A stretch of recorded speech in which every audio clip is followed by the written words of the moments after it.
I recently caught up with an old friend from my university days, the kind of person who used to practically live on the front lines of student protests. Back then, his identity was wrapped in a fierce, uncompromising idealism. He'd argue until 3 a.m. that the entire system needed to be dismantled, and to him, the word pragmatism was just a synonym for selling out.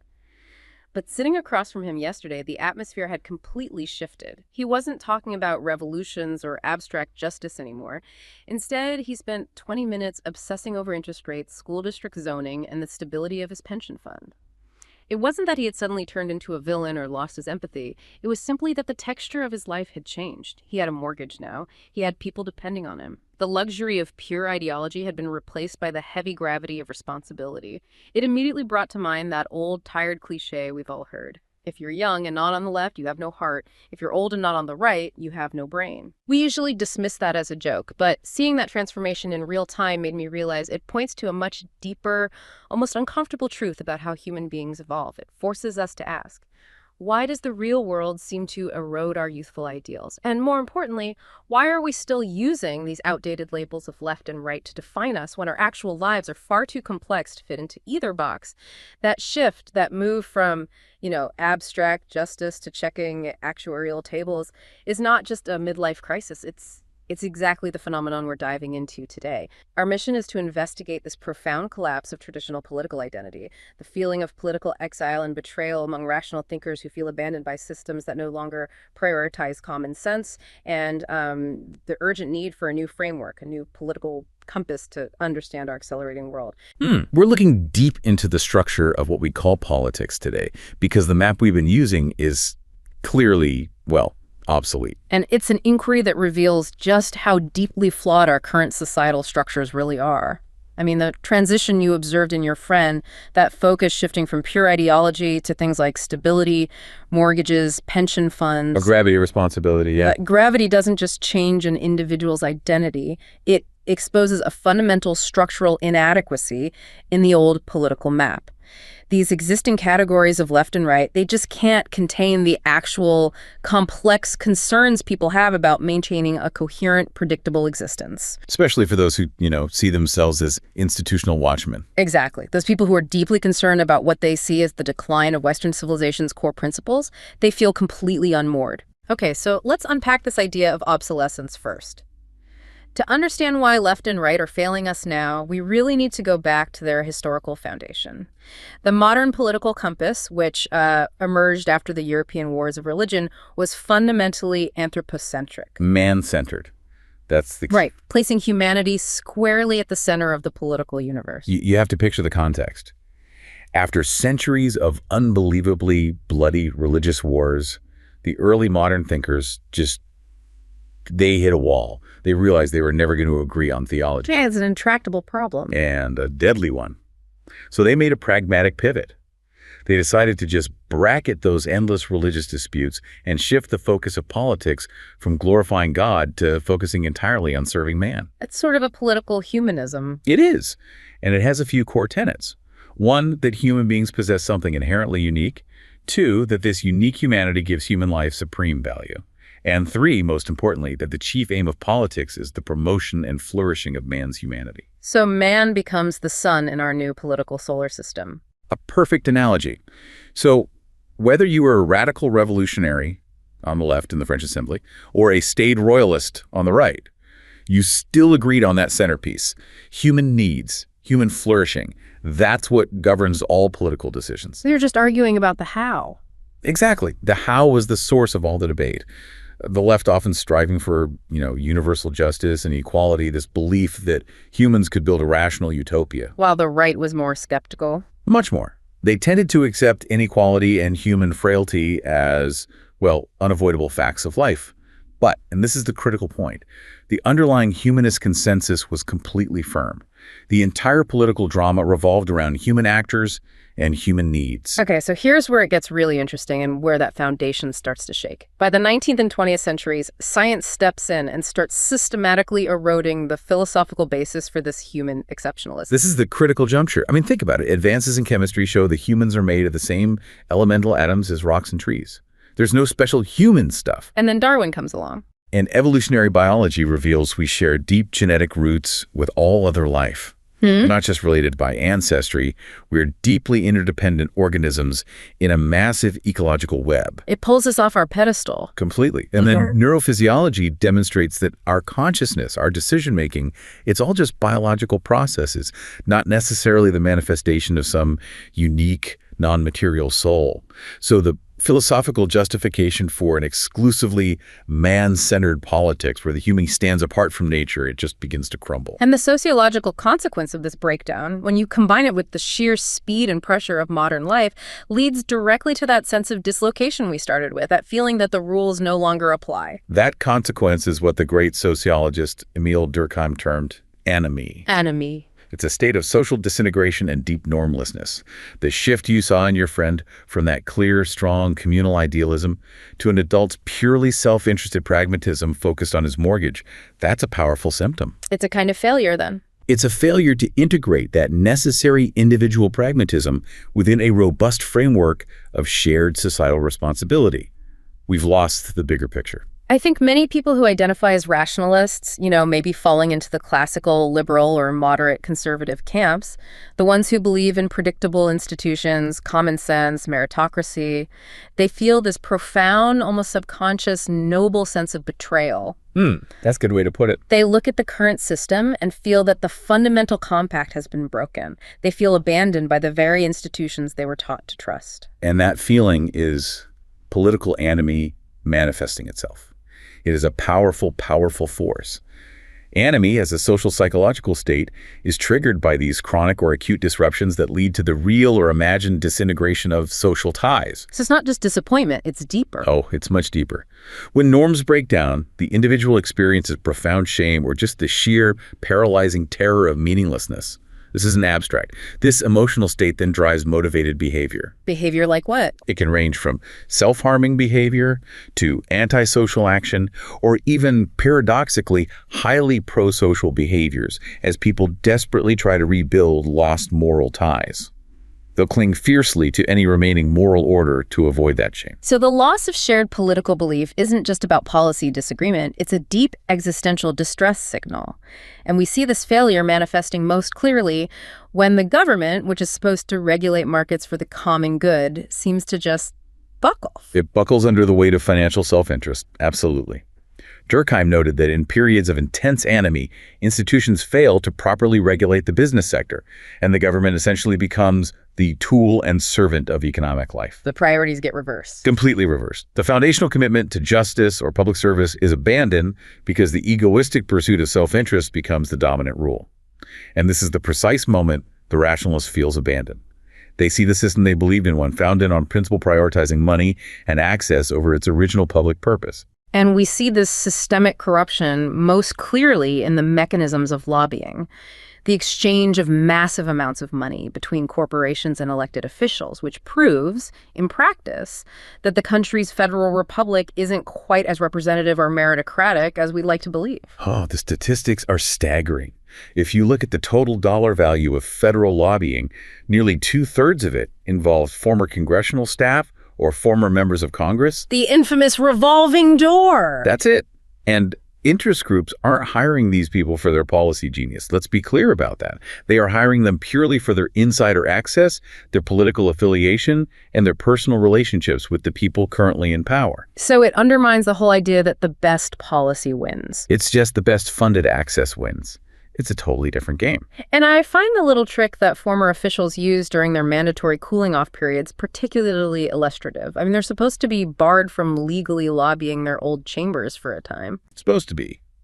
But instead of adhering to the spirit of the law, they just take on the title of senior advisor or consultant at their new lobbying firm. So they're not technically lobbying. Right. They can't formally lobby or twist arms, but they are, and this is a quote, not prohibited from giving their best advice to their former colleagues, which means they're still able to subtly influence policy behind the scenes for their wealthy clients, often with no public disclosure required. It just reinforces that feeling that the whole system is rigged for insiders. It actively cultivates it.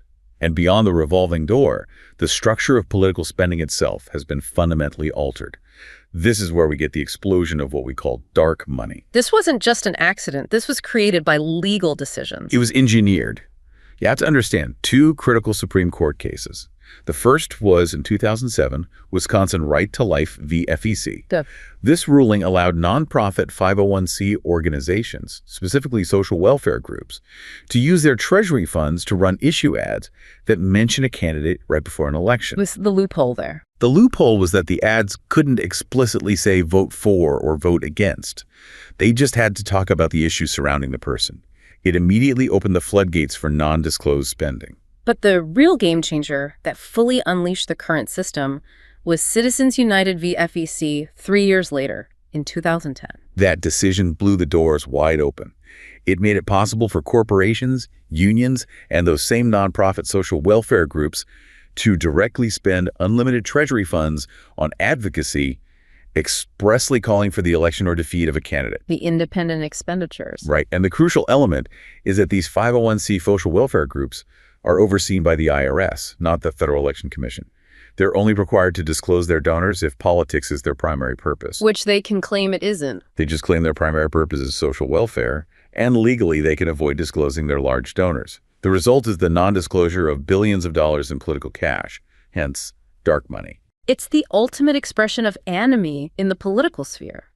The rules are just circumvented to such an extent that the public can't even hold people accountable.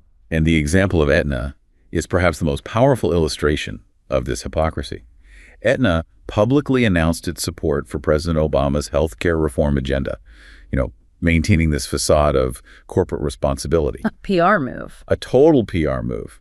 Because it was later discovered they were secretly funding two dark money organizations, the Chamber of Commerce and the American Action Network, to engage in these costly, sustained attack campaigns against the very same healthcare changes. That became the Affordable Care Act. Exactly. The lack of granular disclosure on their tax returns makes it virtually impossible for citizens or watchdog groups to trace this activity in real time. This profound loss of faith in the individual citizen's capacity to influence policy.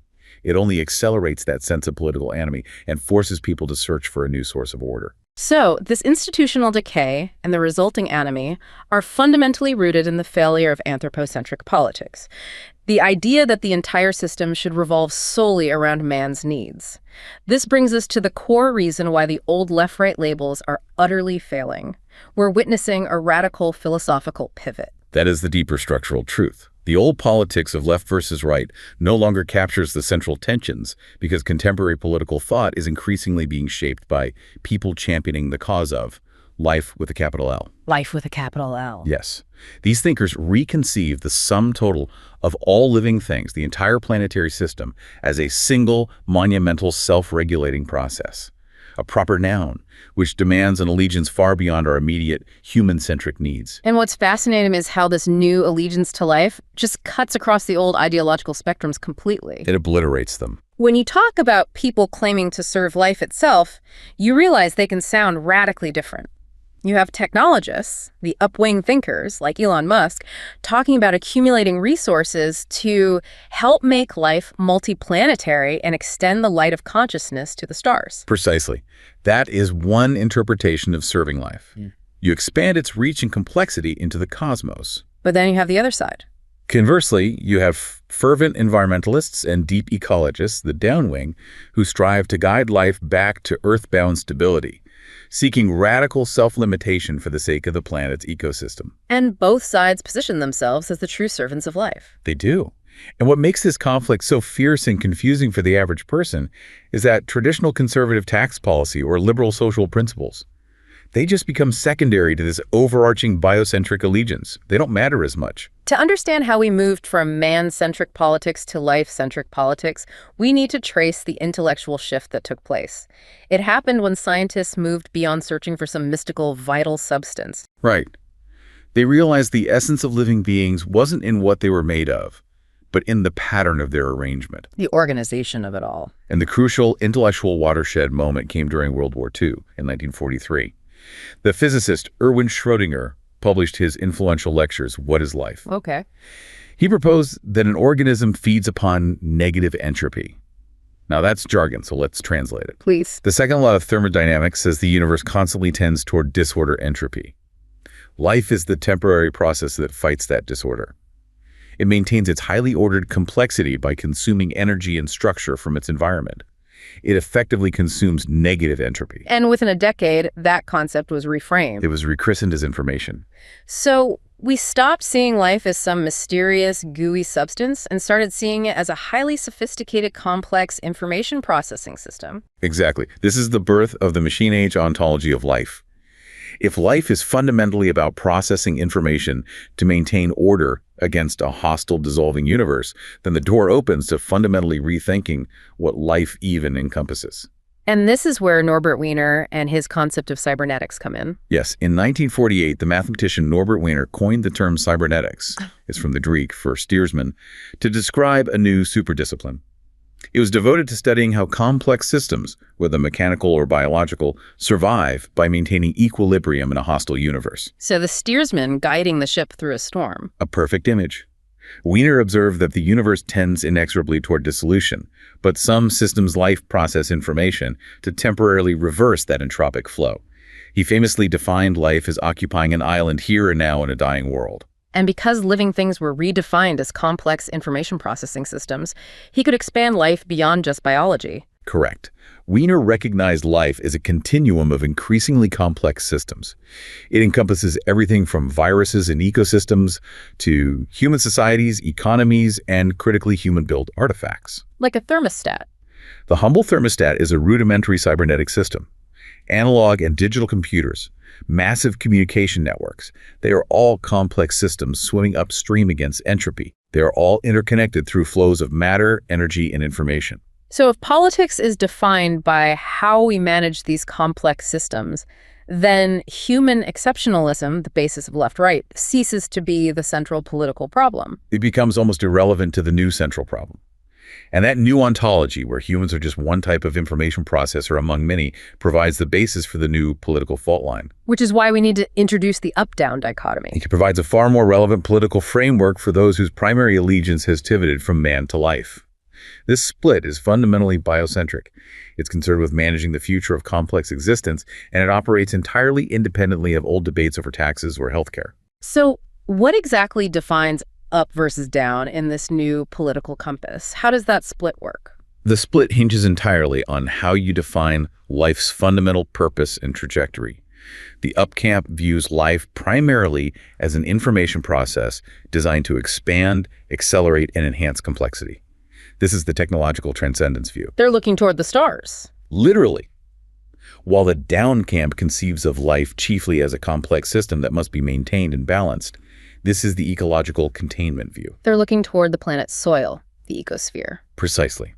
The conflict is between those gazing upward toward cosmic conquest and those gazing downward toward planetary entanglements. Let's examine the extremes of this new compass then. Starting with the upwing. This is the philosophy of technological transcendence, limitless expansion, and the ultimate pursuit of intelligence. For the upwing, humankind is merely a means to an end. We are a necessary but ultimately temporary biological bootloader. A bootloader, like on a computer. Exactly. Our primary value is our capacity to create something vastly greater than ourselves, something capable of ensuring the indefinite future of life. They are less interested in making human life better on Earth and far more focused on transcending terrestrial biology entirely. It really does sound like a religious mission dressed in engineering terms. What are the practical goals of this ideology? The dominant ideology here is transhumanism, and their goal is radical: to upgrade the human body, eventually fusing it with the machine, and ultimately achieving the immortality of purely digital existence. Freeing life from its fragile, messy biological ties. That's the idea. For the committed upwing, the planet's boundaries, resource scarcity, pollution, even the inevitable extinction of the sun, they're not limits to be respected. They are merely solvable technical challenges to be overcome by superior computation. And this movement's core virtue, then, is intelligence. Pure intelligence. They champion it as the key to life's escape, and they believe that intelligence is infinitely scalable. This singular focus leads them directly to the pursuit of artificial general intelligence, or AGI. AI with human-level cognitive capabilities. And ultimately, artificial superintelligence. ASI AI that surpasses human intelligence in every imaginable way. Their greatest hope, or perhaps the most profound fear, is the intelligence explosion. the singularity. The moment where machine intelligence starts recursively improving itself at an exponential rate. Rocketing toward infinite capacity, yes. But if they are purely focused on that singularity, that implies a certain ruthlessness regarding the current state of humanity and the environment, doesn't it? It implies a cold, almost amoral pragmatism. For the extreme upwing, whatever the near-term human or ecological cost, the destruction of rainforests, social upheaval, mass job losses, the existential imperative is to keep the interlocking gears of economic and technological progress grinding until that intelligence explosion occurs. How do they justify that? They often rationalize it by arguing that the coming superintelligence will be so powerful it can trivially fix all ecological harm and social injustice later. They calculate the vast, cosmos-spanning potential future of life against the lives that might be lost in the short term, and, well, the immediate human cost counts for next to nothing in that equation. So for the far upwing, human extinction isn't even the end of the world. It could be a necessary, higher service to life itself if it ensures the birth of ASI. Okay, now let's turn to the downwing, which takes the exact opposite philosophical path. It embraces limits, fragility, and complexity instead of expansion. The downwing embraces transience, finitude, self-limitation. They are rooted in that tragic ethos of cybernetics, accepting that life is an island here and now in a dying world.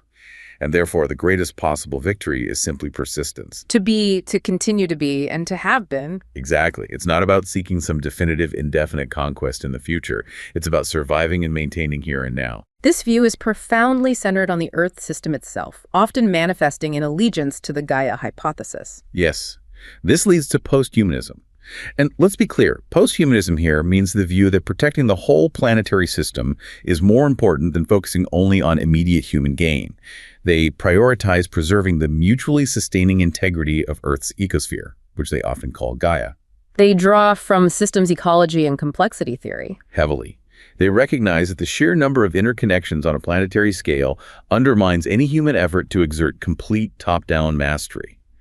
The microbiologist Lynn Margulis emphasized that life is an incredibly complex interdependence of matter and energy among millions of species beyond and within our own skin. Their great critique of the aggressive upwing approach is that modern human gains often come at the expense of the overall health of the planetary system. That's their central argument. They look at vast tracts of land, once home to riotous diversity, now reduced to homogeneous human society sustained by ecologically destructive systems. Like pesticide-drenched monocrop agriculture? A perfect example. They see modern society constantly simplifying complexity in pursuit of efficiency. Their central demand is cautious self-limitation.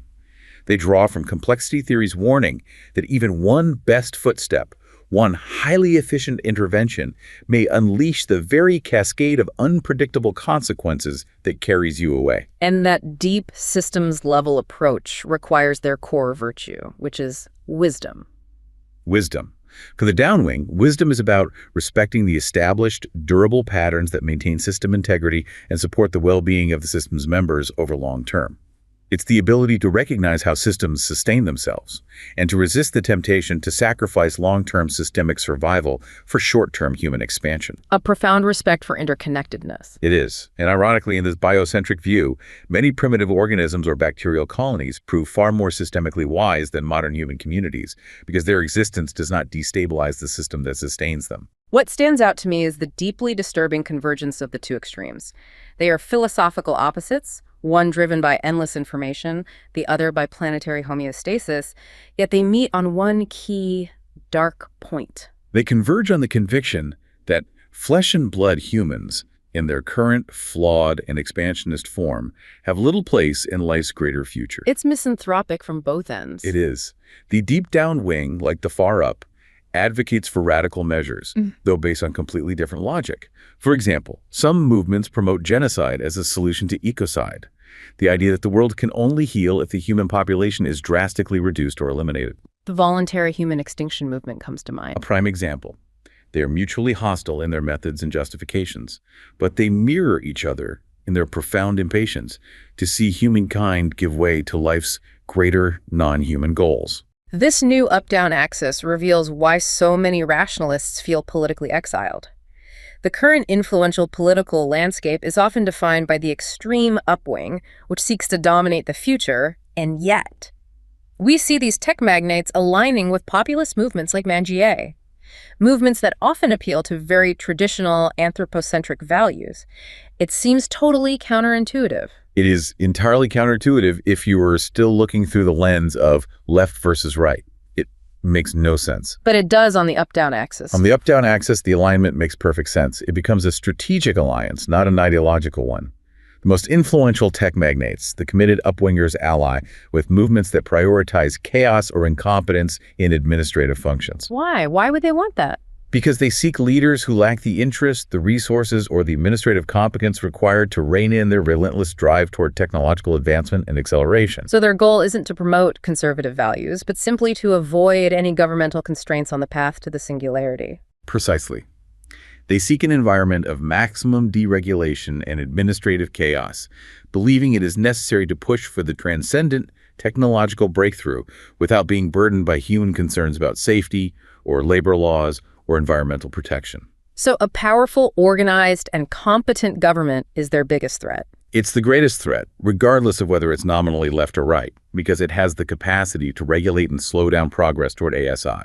This is why so many politically exiled rationalists who value competence and predictability find no home. They don't fit the old system, and they certainly don't fit these new extremes. This deep dive, then, is about identifying the urgent need for a coherent intellectual refuge. We need a framework for those politically exiled rationalists who are seeking to reconstruct order and common sense amidst all this. And the path forward, it has to lie in the crucial middle ranges of the new compass, the center up and the center down. These are the areas where we can acknowledge the biocentric reality without descending into misanthropic extremism. This is where truly durable and pragmatic coalitions can be built. Coalitions strong enough to resist the momentum toward both extremes. Both the far-up technological escape and the deep-down ecological self-immolation. Yes. What does that moderate middle ground look like in practical terms for those seeking order? It requires a fundamentally progressive politics, and I'm using that term in its original sense of advancement, that recognizes human flourishing cannot be divorced from either our ecological entanglements or our technological entailments. So it's an integration. A deep integration. Oh. The center up would focus on harnessing technological advancements to enrich our understanding of complex planetary systems. The center down would focus on using the wisdom from ecological studies to inform the ethical and limited application of that technology. It's the estuary where up and down mingle. That's the necessary place where self-limitation and selective innovation can coexist for the long-term survival of human civilization within Gaia. And if we tie this entire philosophical collapse back to individual life, we return to where we started. That feeling of disintegration, that anomie, connects directly to this larger collapse, particularly through the economic sphere. It connects powerfully through the history of economic anomie. Durkheim's original observations were rooted in analyzing societal responses to economic instability. His core thesis suggests that chronic or acute disruptions in the economic hierarchy generate that real or imagined disintegration of social ties. Which leads to things like self-harm and antisocial behavior. Because individuals lose their predictable place in the social order. They feel cast adrift. And if we look at the historical data on U.S. suicide rates, it provides a chilling, if correlated, illustration of this. Rates spiked during the profound disruption of the Great Depression in the 1930s. They did. And then following World War II, the rates generally declined through the decades of the post-war Keynesian consensus. But that decline didn't last. That decline continued steadily until around the year 2000. Now, it's vital to contextualize the policy shifts here. The decades from the 70s through the 90s marked a fundamental shift away from Keynesian economics, which advocated for significant government regulation toward neoliberalism, a period of intense deregulation, privatization, and the embrace of market fluctuation. And the subsequent rise in U.S. suicide rates starting after 2000 reverses decades of decline. And it coincides with the full flowering of that deregulatory fluctuation maximizing trend. And Durkheim's work gives us this counterintuitive insight that economic poverty isn't necessarily the sole culprit here. That's the key distinction. Yeah. He noted that regions of extreme stable poverty, like in parts of Ireland or Calabria historically, sometimes provided a degree of protection against self-harm. So stability is the key, not wealth. Stability and strong, predictable social ties. The true generators of anomie and self-harm are the fluctuations, the disruptions, and specifically the acute or chronic loss of status. The feeling of being abruptly cast down below your accustomed social or economic position. So when the state becomes the tool and servant of the economic sphere and financial markets are wildly deregulated. The entire system is designed to maximize fluctuation, which generates massive status loss and therefore social anomie. The instability that threatens your friend's pension is the very same instability that drives social chaos on a massive scale. To summarize what we've unpacked in this deep dive, we began with a seemingly personal transformation, the erosion of a friend's youthful ideology by the heavy gravity of adult responsibility. We learned that this feeling isn't isolated, but is rooted in the failure of our human-centered political labels, left and right, to cope with modern challenges. Compounded by the sociological consequence of institutional breakdown, or anomie. And we discovered a new, more descriptive political axis up versus down defined not by class or culture, but by our philosophical allegiance to life, technology, and complexity itself. And if the political systems we created specifically to manage the needs of man are now dissolving under the pressure of life with a capital L, a system that includes advanced technology and volatile global markets, then the highest form of political engagement is no longer about fighting on the old left or right. It's about cultivating the wisdom necessary to navigate a world where the future of complex existence depends entirely on accepting necessary limits while selectively and ethically embracing innovation. It's an act of integration. It demands deep integration of the individual with society and of humanity with Gaia, rather than the pure, isolated pursuits of technological escape or financial self-interest. When political identity is no longer about who you vote for, but what you believe the essence of life is, you realize that your mortgage payment and your existential crisis about the planet are functionally the same problem. They are both demands for stability and coherence in a system designed for chaotic, destabilizing fluctuation.